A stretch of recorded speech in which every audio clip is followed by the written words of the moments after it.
अस्सलाम वालेकुम, आप देख रहे हैं के न्यूज HD। मैं हूं हारिस अली शाह गिलानी। चलते हैं आज की अहम खबरों की तरफ। रुक करेंगे इस्लामाबाद का, जहां से रिपोर्ट कर रहे हैं हमारे नुमाइंदे यासिर मलिक।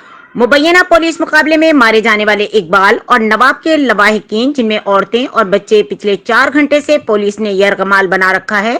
जबकि इकबाल के वालिद का कहना है कि मुज़ाकरात के नाम पर हमें धोखा दिया गया है, जबरदस्ती हमसे सादा पेपर पर दस्तखत करवा लिए गए और हमें बार बार दबाव डाला जा रहा है कि आप लाशें वसूल करके घर चले जाएं और पुलिस के खिलाफ जहां जहां दरखास्तें दी हैं वो वापस ले लें। जबकि मासूम बच्चे, औरतें पुलिस की कस्टडी में मौजूद हैं। पुलिस अफसरान की जेर निगरानी इन्हें हिरासा किया जा रहा है।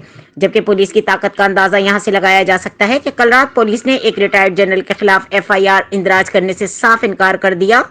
नामालूम अफराद के खिलाफ FIR का इंदराज किया। वहां पर पुलिस की बेबसी, जबकि गरीब लोगों के बच्चों को इस्लामाबाद की मिसाली पुलिस ने कानून का मजाक उड़ाते हुए अपनी रिवायात को बरकरार रखते हुए पुलिस गर्दी का मुजाहिरा किया। मजीद खबरों और अपडेट्स के लिए हमारे साथ रहिएगा। तब तक के लिए अपना ख्याल रखिएगा। अल्लाह हाफिज।